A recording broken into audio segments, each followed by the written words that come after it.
اهلا بحضراتكم مشاهدينا وحلقه جديده من برنامج حكايه بطل.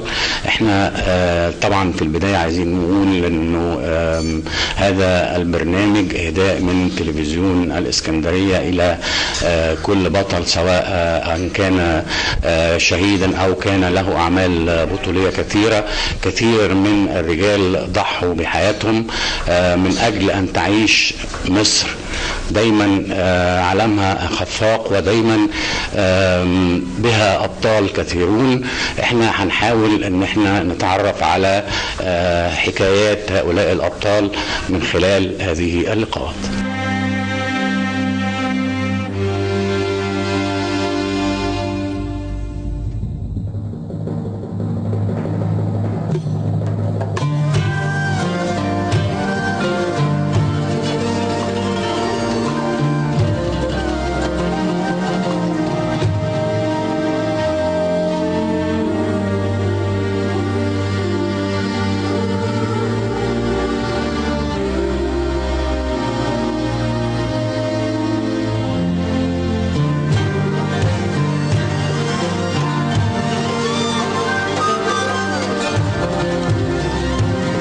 النهارده ان شاء الله هنلتقي باسره احد هؤلاء الشهداء والبطل محمد احمد عبده البطل الشهيد.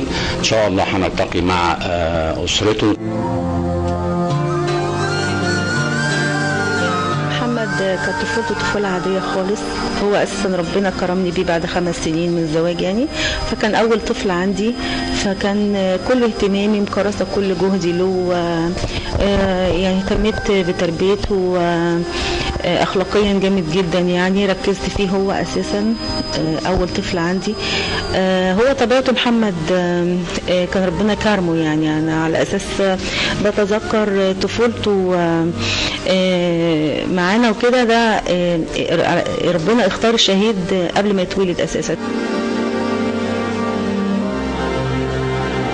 وهو عنده 4 سنين كان صاحبي، كنت أروح بالنادي وربيت فيه روح الوطنية. أنا عندي الوطنية عندي عالية شوية، معلش. فنقلت له جزء كبير. لدرجة كنا دايما أودي الحاجات العسكرية، البانوراما في القاهرة، المتحف الحربي في اللي هو في طريق مطروح، في العالمين. وكنت أكلمه دايما عن بطولات القوات المسلحة وعن القادة بتوعنا، وإن مصر مستهدفة طول عمرها. كان في هوا حضرتك إنك تشوفه في كلية عسكرية؟ محمد خد يعني كان عنده حوالي 9 سنين واخد الحزام الاسود ان شاء الله. كان بيلعب رياضه يعني؟ كان بيلعب كاراتيه. كان بيلعب كاراتيه وكان واخد، كان طالع ثالث اسكندريه وهو لسه صغير يعني 9 و10 سنين. هو لسه طفل يعني. فكنت دايما احكي له عن البلد مستهدفه وتاريخ العسكريه المصريه والحروب اللي جت، والحروب الصليبيه والتتار والحرب 73 وحرب الاستنزاف واسرائيل والكلام ده كله. اللي دايما كان ملحوظ فيه محمد كان قيادي، دايما من صغره كده قيادي. يعني ما يحبش دايما يبقى في الاخر او في المنتصف، دايما بيحب يبقى في المقدمه. دايما اصحابه الاقي يتجمعوا مثلا حواليه، دايما يسالوا على محمد عبده. دايما يبقى كان ده اسمه المشهور بيه محمد عبده، لقب محمد عبده في طفولته. في الكليه كمان بيسموه بقى عبده على طول، باسم لقب العائله يعني. الملاحظ اللي فيه اللي دايما الناس بتشهد له اخلاقه الصراحه. يعني من طفولته لحد ما كبر وكليه ومع القاده بتوعه في الجيش وكده، لا ما حدش اشتكى منه في اي حاجه خالص.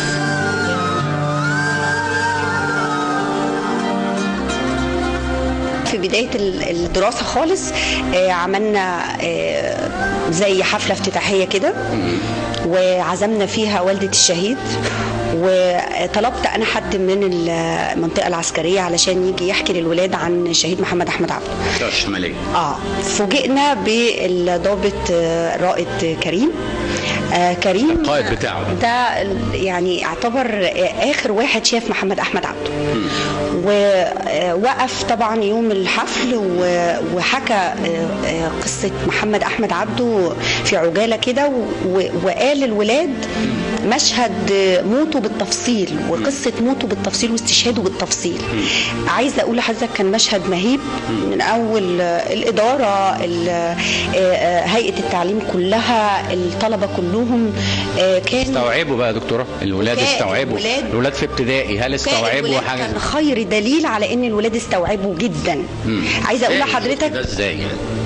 اولا بكائهم هز ام الشهيد جدا لدرجه ان هي نزلت في وسطهم، وكريم نزل في وسطهم يوميها، وخصوصا ان هو فاجئنا ان هو دراعه مش موجود ونصف صدره مش موجود. يعني هو اللي نجا مع محمد في الدبابه او المدرعه اللي كان فيها، فهو فاجئ الولاد كلهم وفاجئنا كلنا ان هو ايديه يعني صناعيه يعني.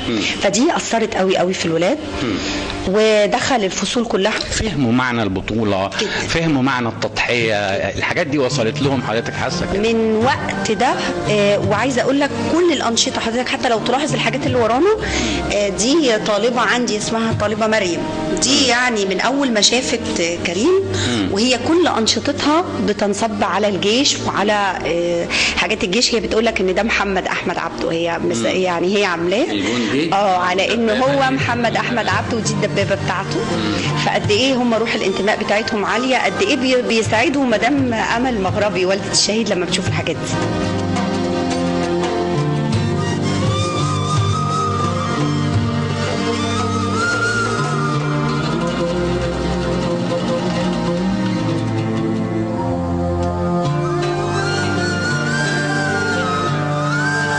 هو خلص خلاص فترة الشباب وداخل على الكلية اللي هو عايز يدخلها. هل كان في مثلا إجبار من الوالد من حضرتك بعدم دخوله الكلية الحربية، تشجيعه على دخول كلية مدنية، ولا هو كانت رغبته أشد منكم، ولا إيه اللي كان بيحصل؟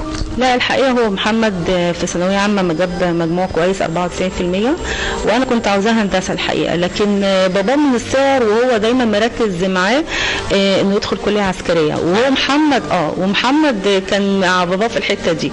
متقبل الموضوع يعني، ما كانش متضايق من حكاية العسكرية وكده؟ بالعكس دي كانت هدفه. كان بابا يعني بياخده من سن 4 سنين ويجي من شغله يكون مجهزاه ويروح بيه النادي تأهيل جسمانيا علشان الوقت ده. ولما جاب المجموع العالي ده وقدمت له في كلية الهندسة، فهو يومها حتى كان وكان جايب مجموع عالي يؤهله ان هو يدخل كلية الهندسة، ومع ذلك اصر انه يدخل الكلية الحربية. بالظبط كده. قدمت له، وهو برضه في نفس الوقت كان بيعمل اختبارات دخول الكليه الحربيه. بالظبط. فساعتها قلت له افرض اتحطيت في اختيار يعني القبول في الكليه العسكريه وكليه الهندسه. قال لي لا، لو عديت الامتحانات وقبلت وجبت لائق على طول كليه عسكريه طبعا. فكان هدف محمد. ما فكرش في الفنيه العسكريه على اساس ان هي تعوضوا شهاده الهندسه وشهاده العلوم العسكريه، يبقوا الاثنين متواجدين عنده؟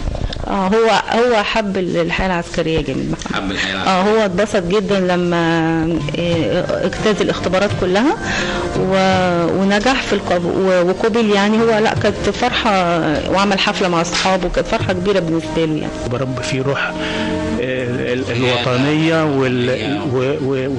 والوحده الوطنيه، ان انا عندي قاده في الجيش، مفيش عندنا حاجه اسمها مسيحي ولا مسلم، كلنا مصريين بندافعوا عن ارضنا. واديت له المثالين دول اللي هو فؤاد عزيز غالي. احنا شفنا له صوره في طفولته على دبابه وفي شبابه على دبابه، وهو اشتغل في المدرعات، سلاح المدرعات على الدبابه. فكر حضرتك ده كله يعني يدينا علاقه مترابطه بان هو يعني هي دي حياته. اكيد الطفل شريط فاضي بيعبي وبيسجل، فكل الحوار ده مش على مر سنه او 2 أو 3، لا على مر طفولته كلها كان بيسجل كل الكلام ده.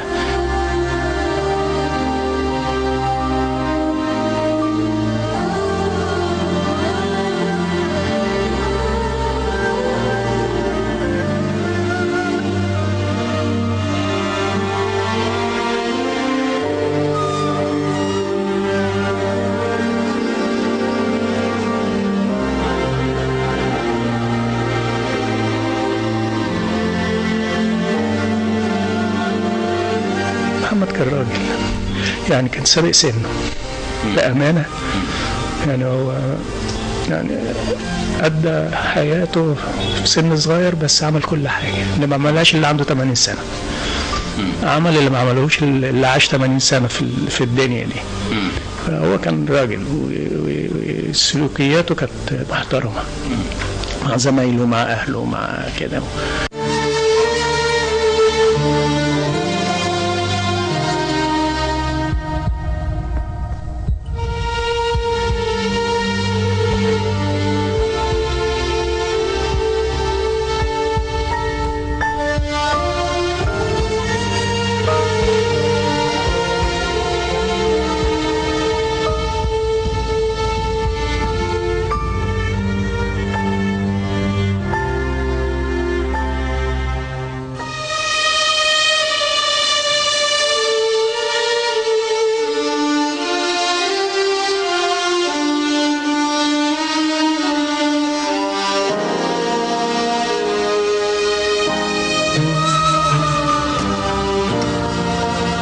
كيف تلقيت خبر الاستشهاد؟ يوم الاستشهاد كان 14 رمضان، كان 1/7 رمضان. كان في رمضان. كان محمد قبلها بيوم مكلمنا بالليل على الساعة 12 كده، وكلمنا 1-1 الصراحة. واليوم ده كان غريب شوية، قعد يتكلم مع باباه كتير. بابا كان نايم وكده، فراح قال له طب اديني ماما، وقعد يضحك معايا ويهزر وكده. فجاي انت محمد جاي بكرة خلاص، هقعد اجازة طويلة شوية اسبوعين وارجع على العيد، وبعد كده اجي تاني اجازة ونصيف وكده. ومحضرين نفسنا طبعا، مجهزين حالنا على ان محمد كان له 21 يوم في الشغل وكده، وكلنا متشوقين يعني لنزوله، ان محمد ده كان بالنسبة لنا بهجة البيت. يعني انا اول ما افتح الباب كده ومحمد بيدخل بالضحك بتاعه بقى والهزار وروحه. لا ما كانش بيحب يعني الزعل ولا الخصام، ولا ان يشوف اتنين مكشرين، لا ما ينفعش، لازم يدخل بين الناس يضحكها. محمد كانت روحه عاليه جدا جدا. طيب القلب بجد يعني. انا ساعتها يعني وقتها محمد هو موجود معايا مش مستوعباه، يعني دايما بتبقى عيني على اخطائه وعلى حاجات كده انبهه عليها، لكن الصفات دي الناس بقى اللي كانت بتشهد له بيها. طيبة قلبه ونيته السليمة قوي يعني. فالمهم فجهزنا حالنا تاني يوم وكده، بس اليوم ده كان يوم غريب برضو شوية بالنسبة لنا، ان احنا كنا حاسين ان في حاجة مش طبيعية. بابايا اتصل بيا، محمد اتصل، اقول له لا لسه، خلاص هانت. تاني يوم بعد ما اتصل بيكم بالليل. كان مجهز نفسه بعد السحور ومحضر شنطته وكل حاجة. فانتظرناه. طبعا هو بيتصل بينا بدري كده على الساعة 10، بيقول خلاص قدامي ساعتين، قدامي 3. فهو ما اتصلش وطول بقى المدة. كان ساعتها في بيان عسكري في التلفزيون، يعني انا سمعته بعد كده، انا ما كنتش مولعه التلفزيون، ان كان في هجمة شرسة على عدة كمائن في الشيخ زويد في سيناء. واحنا طبعا تلقينا الخبر ده يعني زعلنا وكده، لكن جوايا اطمئنان ان محمد مش في سيناء يعني. بقول الحمد لله. قال لحضرتك ان انا جاي في الطريق وقدامي 3 ساعات وكده، ولا لا؟ لان انا ما اعرفش ان هو في سينا اساسا، يعني انا ما اعرفش ان ابني في سينا. معقوله؟ لا فعلا ما كنتش اعرف. انا عارفه ان شغله في الاسماعيليه. كان في قوات حفظ سلام قبلها ونزل وخد فرقه، وبعد كده شغله بقى في الاسماعيليه. فالحمد لله مطمنين عليه. بنتصل طبعا ما فيش حد بيرد، رقمه مش بيرد، بس بقول الحمد لله يعني. بس جوايا هاجس، مش يعني احساس الام بقى يعني. مش قادره اتحرك في البيت، مش قادره اقوم اعمل حاجه.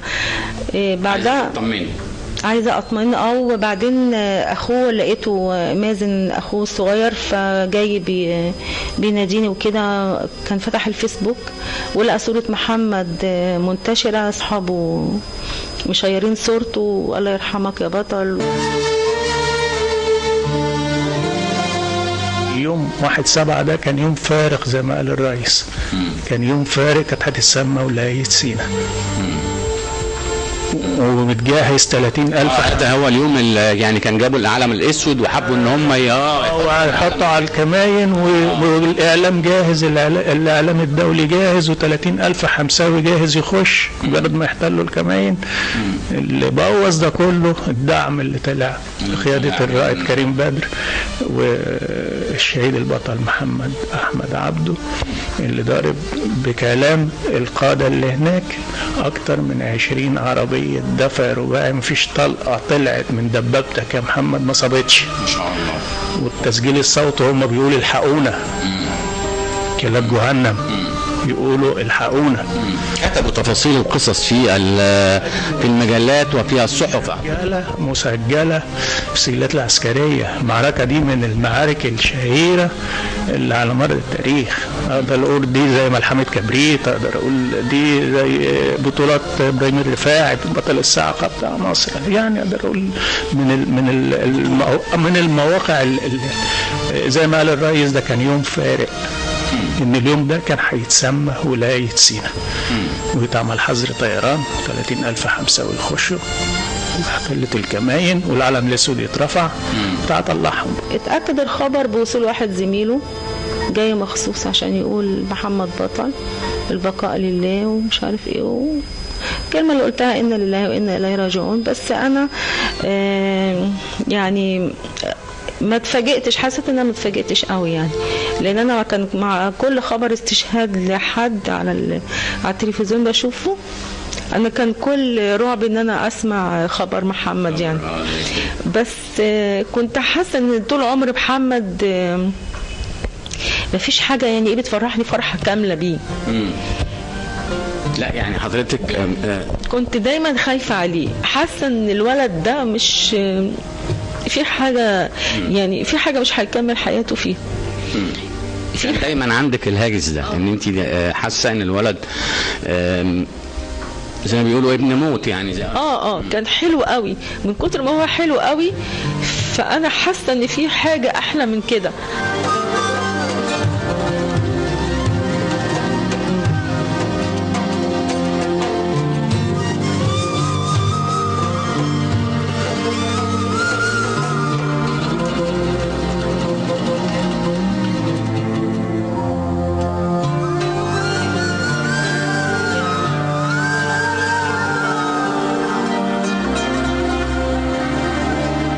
ابننا ما ماتش، ده حي يرزق مدافع عن وطنه وعن بلد. محمد بطل.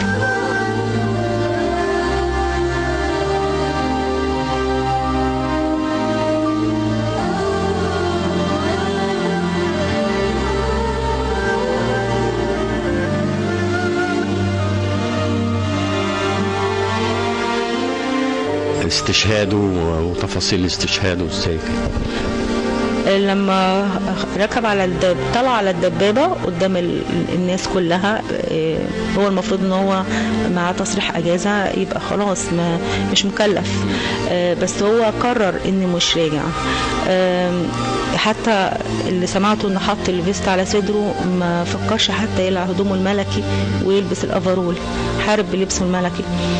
وزميله بيقول انا شايفه وهو طالع بالدبابه، يعني هو المشوار رايحين مش راجعين لان الطريق كله ملغم. محمد اختار طريق هو كان عارفه، اللي بيقال عنه برضو كده، وكان عارفه انه الطريق ده هيسلك منه، هيبقى بينه وبين وصول الكمين فتره بسيطه. اختزل الوقت من ساعتين لساعه الا ربع، ورجع الدعم سليم. على فكرة كل الدعم سليم إلا محمد بس اللي استشهد. في الواقعة دي أو في الموقعة دي أنقذ الكمائن وأنقذ اللي فاضلين وموت. استشهد بلغم بقى، الدبابة اتلغمت ولا؟ لا، استشهد ببطولة اللي أنا بحكي عنها. فضل يجري ويصوب على إحداثيات الدبابة على العربيات الدفع الرباعي، وكان بيفجرها بالمتفجرات اللي فيها والأشخاص اللي عليها. لا، بيقولوا إن كل عربية لا يقل فيها عن عدد 13-14 فرد. فمحمد وصل وبيجري، يعني زي ما بيقول أنا بشوفه وبجري، أنا مش عارف محمد لو ما كانش اليوم ده يعني الكمين اخترق. كنا عملنا ايه؟ اللي هو عطل الدفعه للناس والقرار والحماس والشجاعة، وهو عارف انه راح مش راجع.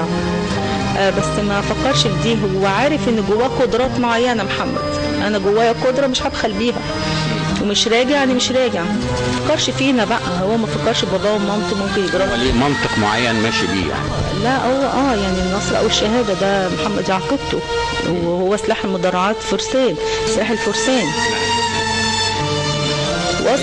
وصلوا لحد هناك، اصبحت موتوا كتير منهم وبقت الجثث بتاعتهم اشلاء بتتناثر. اصبحت المسافه قربت بينه وبين الارهاب. قرر يواجه، طلع من تبة الدبابه بالسلاح الشخصي بتاعه،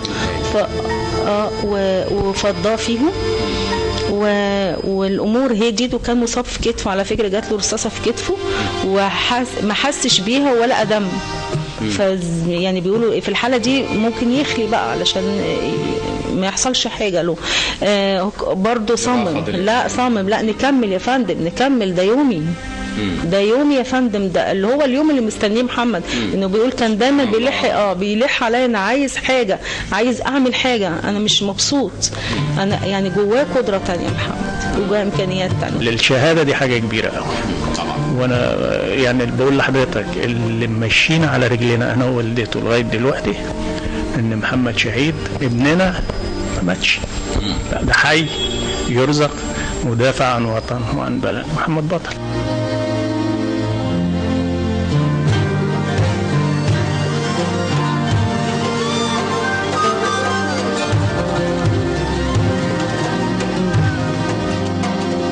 محمد قدوة وبطل وشهيد، قدوة لشباب صغيرين والناس كبيرة. تضحية مهما قعدنا اتكلمنا طول النهار على مثل هذه التفاصيل، لن نفي الشهيد حقه، لن نفي محمد حقه. حضرتك تقول لنا في الآخر كده كلمة للشباب، كلمة عن الاستشهاد، كلمة عن البطولة، تقول لنا كده حضرتك. محمد قدوة فعلا للأطفال الصغيرين. يعني إن في طفل صغير سنه 10 سنين مامته بتتصل بيا بتقولي على فكرة أنا ابنك قدوة لابني بطريقة يعني مش متوقعة خالص. المدرسة في الفصل عندهم قالت لهم أنا عايزة كل طفل يعمل بحث عن شخصية بالنسبة لكم بتحبوها. فطفل عنده 10 سنين، ففي اختار فنان، في اختار مطرب، في اختار لاعب كرة.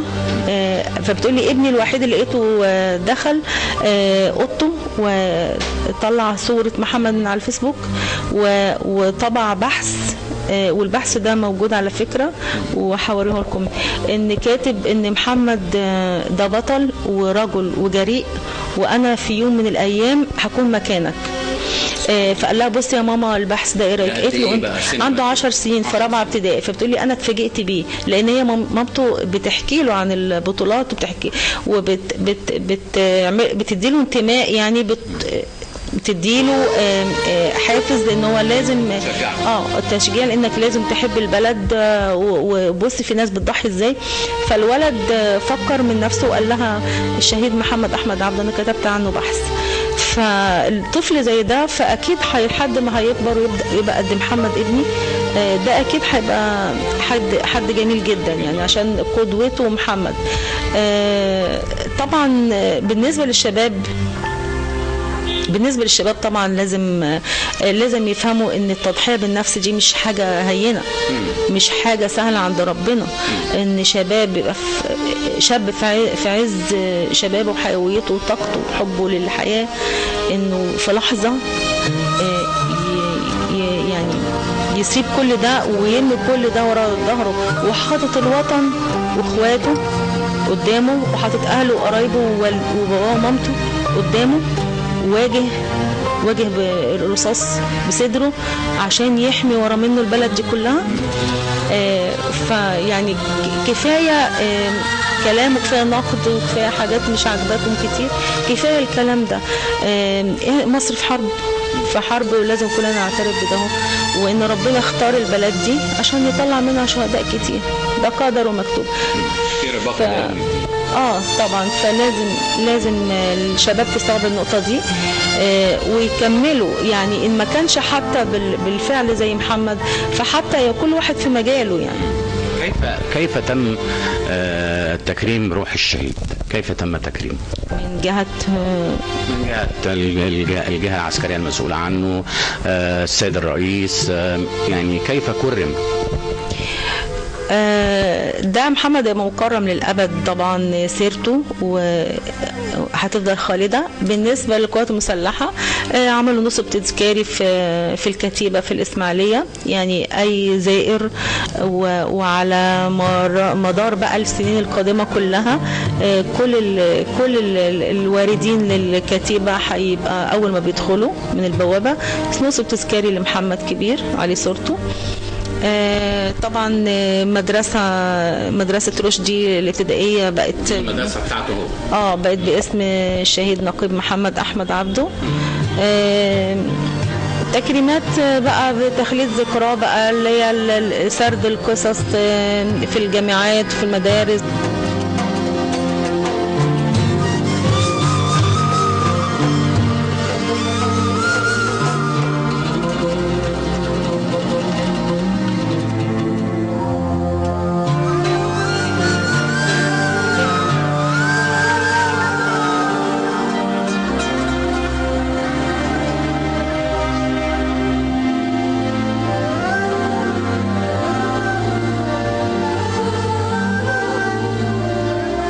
فكرة الانتماء وفكرة ان وطنك قد ايه غالي عليك، وفكرة ان متعلق على يافطة مدرستك واحد راح عشان انت تعيش، هو ضحى باغلى حاجة يملكها الانسان، روحه، علشان انت تبقى وتكمل المسيرة.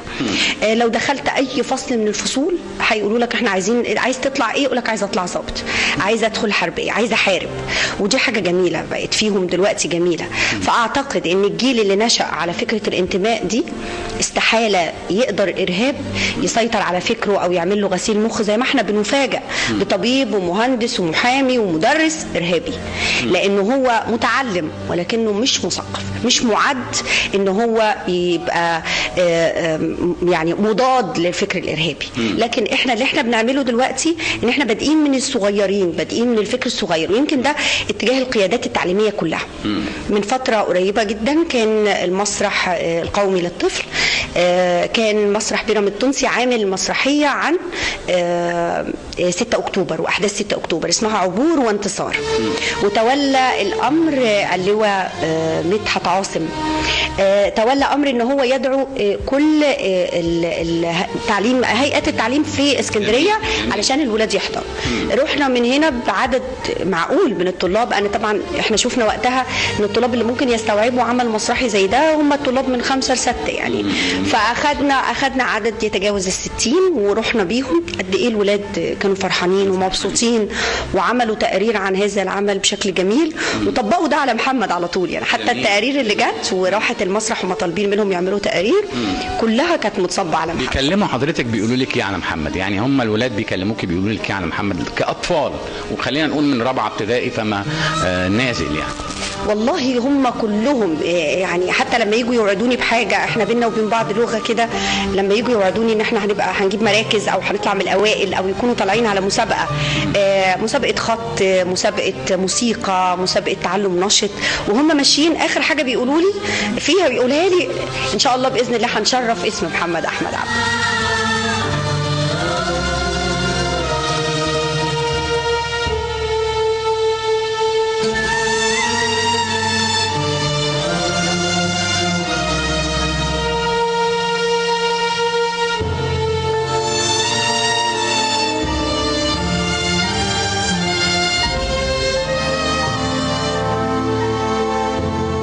البني ادم ورقه رزقه، اول ما بتخلص تنتهي من السماء من فوق، كل واحد له رزقه، لما بينتهي الرزق ده خلاص عزرائيل ينزل ياخد روحه. قال الشهيد رزقه انتهى، فالاحياء عند ربهم يرزقون. يبقى الشهيد حي. قول للشباب الصغير ايه؟ قول له دول المثل الاعلى ليك، دول اللي دافعوا عن البلد وعن الوطن، ودول اللي معيشيننا. مش كده ولا ايه؟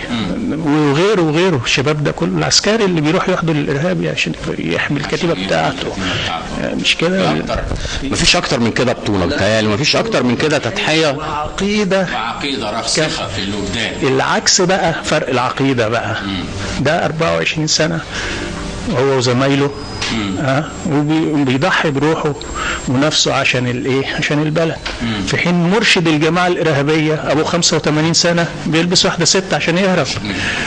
ادي فرق العقيده، احنا عشان يعني الناس تفهم الكلام ده هوت، والناس دي تحتقر ليوم الدين، وهم محتقرين، وهم محتقرين فعلا، محتقرين. احنا يعني بندعي ربنا ان هو دايما يلهم حضرتك والمدام الصبر وشد حيلك، وزي ما حضرتك بتقول احنا ماشيين على رجلينا بسبب ان هو شهيد. الشهيد منزلة عالية ودرجة رفيعة.